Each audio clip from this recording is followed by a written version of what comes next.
मोहित गुप्ता है यहाँ पर। मैं बाहर से आई हूँ, लेकिन क्या है कि मुझे मिलवाया नहीं दिया जा रहा। क्या समस्या क्या है आपकी? मेरी समस्या ये है कि मैं यहाँ पर एज ए टूरिस्ट आती हूँ, और टूरिस्ट का मतलब ये है कि मैं अदर स्टेट से आई हुई हूँ। मैं दर्शन करने आती हूँ माँ के बिहारी जी के यहाँ से। लेकिन क्या है कि जैसे कि आना हमारा हर किसी का टूरिस्ट का आता है, जिसके सब डिवोटी होते हैं। अब मेरे वहाँ पर एक बंदा था माँ की बिहारी चौकी पर, राजवीर सिंह यादव, जो अभी वो छाता पोस्टिंग है।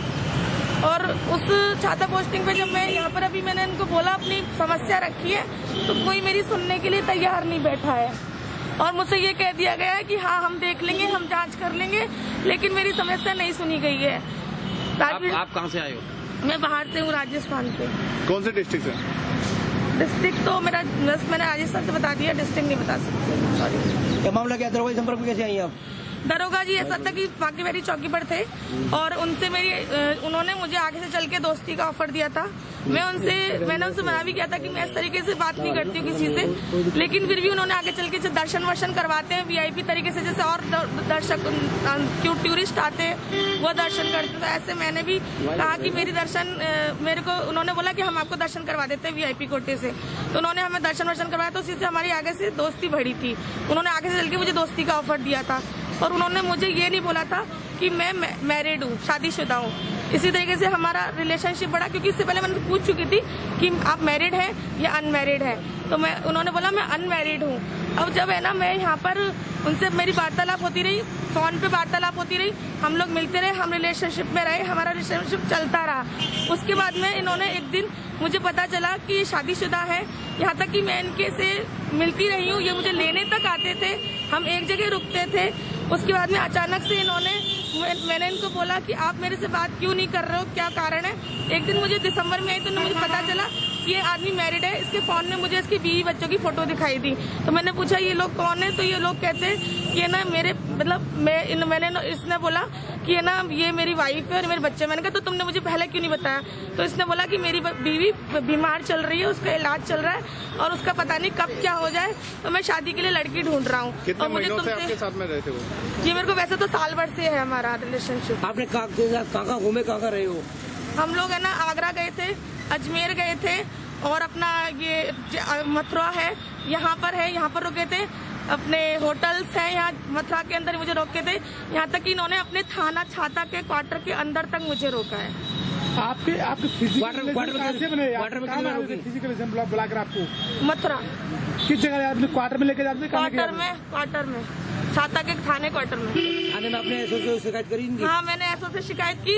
एक दिन अभी मैं आई थी जब थोड़े दिन पहले, तो इन्होंने है ना मैंने दिसंबर के टाइम में मुझे ये बात पता चल गई थी कि मैरिड है। तो इसने मेरे से ना क्वार्टर के अंदर मुझसे बदतमीजी की, हाथापाई गई, मेरे पर पिस्टल रख दी माइंड पर और मुझे है ना धमका दिया पहले तो। फिर मैंने बोला अगर तुम मुझसे मैं शोर मचाऊंगी तुम मुझे इस तरीके से करोगे। तो इन्होंने आश्वासन दिया कि नहीं, माफी मांगने लगे, गिड़गिड़ाने लगे कि नहीं मैं शादी तुमसे करूंगा, तुमसे ही प्यार करता हूँ, मुझे माफ कर दो। उसके बाद मैंने जैसे तैसे करके इसने आश्वासन देके मैं चुप बैठ गई। लेकिन अगले दिन है ना फिर ये इसने जब मैं पिस्टल वगैरह सारी चीजें रखी थी तो मैं डर गई थी कि कहीं ऐसा ना हो कि मुझे गोली मार दे, कुछ ऐसा है। तो मैं भी थोड़ी चुप हो गई। लेकिन मैंने इसको बोला कि मुझे तुमसे रिलेशनशिप नहीं रखा, मैंने मना कर दिया। तो इसने मुझे माफी मांग के बोला नहीं मुझे तुमसे आगे रखना है। मैंने कहा लेकिन मैं जिस चीज का तुम सोच रहे हो मैं नहीं रख सकती, क्योंकि मैं इससे चाहती थी, प्यार करती थी और इसने मुझे आश्वासन दिया था कि ये शादी मुझसे ही करेगा।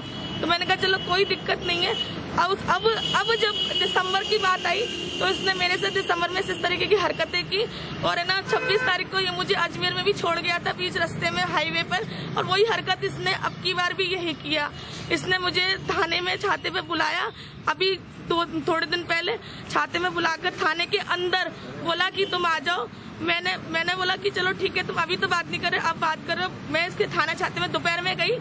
दोपहर में जाने के बाद में इसने मुझे बिठाया, इन लोगों ने बिठा के मुझे इन लोगों ने बोला कि अभी आ रहे हैं। मैंने कहा राजवीर से मेरी बात करा दो, मुझे बात करनी है उससे।